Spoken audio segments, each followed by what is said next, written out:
Hey guys, it's Tim coming at you with a review of Titans number 1, part of DC's Rebirth. So the story starts off with a brief recap of who Wally West is and the recent events of his life. This leads into Lilith Clay, aka Omen, looking into his mind trying to find a connection to this entity that took all these years and connections from their lives. However, Omen's having a difficult time getting information out of Wally's mind because he's too focused on Linda Park.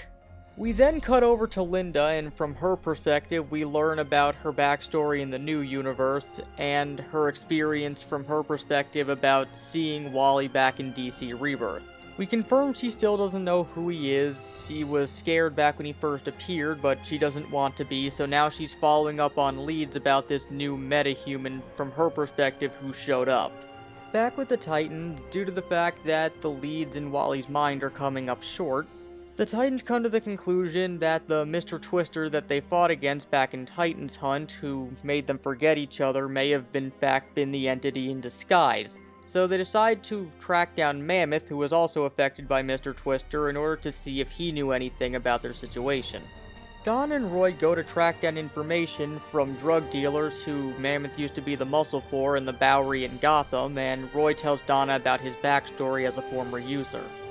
And they're told that Mammoth is currently working for Simon. Again, back with the Titans, Lilith almost finds a lead inside of Wally's mind, but loses it, and ends up inadvertently, what she says, awakening a mind that was dormant but connected to Wally somehow.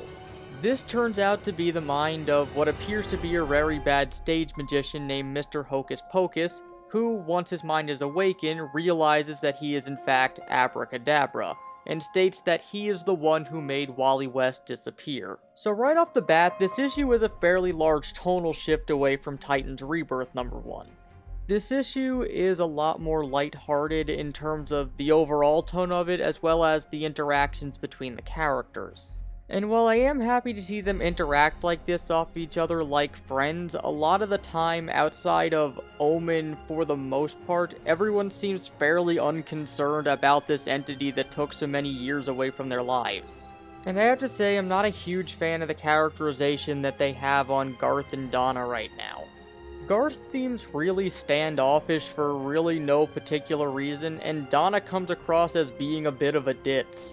Though on the positive end of things, this issue does have a lot of good setup to it, both with setting up Linda Park as a recurring ongoing character, and that Wally is going to have to rebuild his relationship with her in the future, making it seem like this series is going to be where a lot of Wally's supporting cast from back when he was the Flash will show up in the future, as well as the setup with the villains, both the ending twist with Abracadabra, and the fact that Mammoth is currently with Simon, leading to what is likely going to be the Fearsome Five showing up again.